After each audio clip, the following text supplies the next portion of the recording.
பன்னீர் வந்து ஒரு பீஸ் எடுத்து வச்சுக்கிற பெரிய பீஸ் பன்னீர். அதுக்கு தேவையான பொருட்கள் வந்து கொரியண்டர் லீவ்ஸ் கொஞ்சம், 4 கார்லிக், ஒரு பச்சை மிளகாய், உப்பு, சில்லி, மஞ்சத்தூள் கொஞ்சம், லெமனு, ஜீரகம் இதெல்லாம் எடுத்து மிக்ஸி ஜாரில் போட்டால் பேஸ்ட் பண்ணிக்கலாம், அரைச்சி எடுத்துக்கலாம். உப்பு, ஜீரகம், சில்லி பவுடர், மஞ்சத்தூள் கொஞ்சம், 2 சொட்டு லெமன், இந்த பேஸ்ட் மாதிரி கொஞ்சம் வாட்டர் விட்டு அரைச்சி எடுத்துக்கலாம். கொஞ்சம் அது பாருங்கள், அரைச்சி எடுத்தாச்சு. அரைச்சி எடுத்தது எப்படி இருக்குன்னு பாருங்கள். இப்போ பன்னீரை வந்து கட் பண்ணிக்கலாம். நம்மளுக்கு தேவையான க்யூப்பாக நீளமாக எப்படி வேணாலும் கட் பண்ணிக்கலாம்.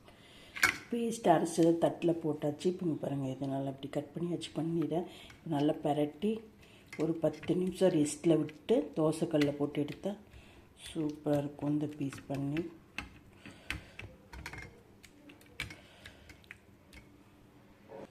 பாருங்க, பன்னீரில் மசாலா தடவியாச்சு. இதை ஒரு 10 நிமிஷம் அப்படியே மூடி போட்டு மூடி வச்சிடலாம். தோசைக்கல் காஞ்சிருச்சு. இப்போ நம்ம எண்ணெய் ஊற்றிக்கலாம்.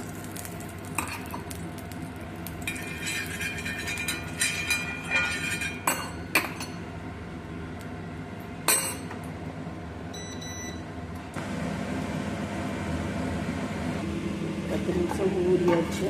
எடுத்து இந்த எண்ணெயில் அப்படியே போட்டு பொரிச்சு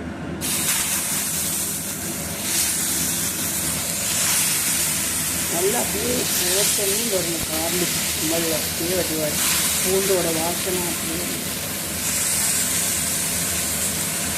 கொஞ்சம் பேஸ்ட் இருக்குது. திருப்பி போடும்போது பேஸ்ட் இல்லைன்னா அதில் போட்டுக்கோங்க இந்த பேஸ்ட்டை. அது ஒரு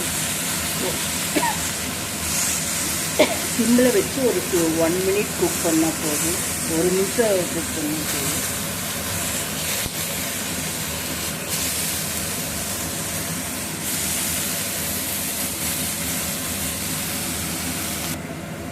கிளி போட்டுக்கலாம்.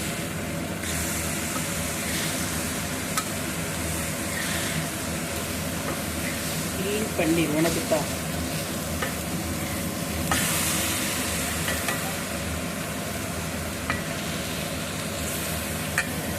நல்லா டேஸ்ட் இருக்கும்.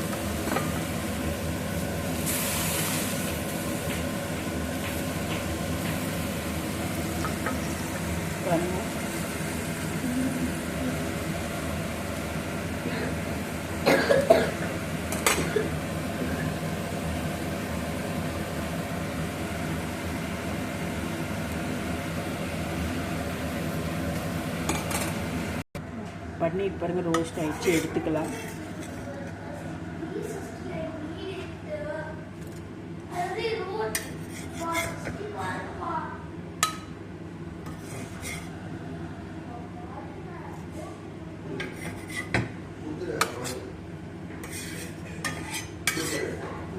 ஃபுல்லாக எடுத்தாச்சு பாருங்கள்.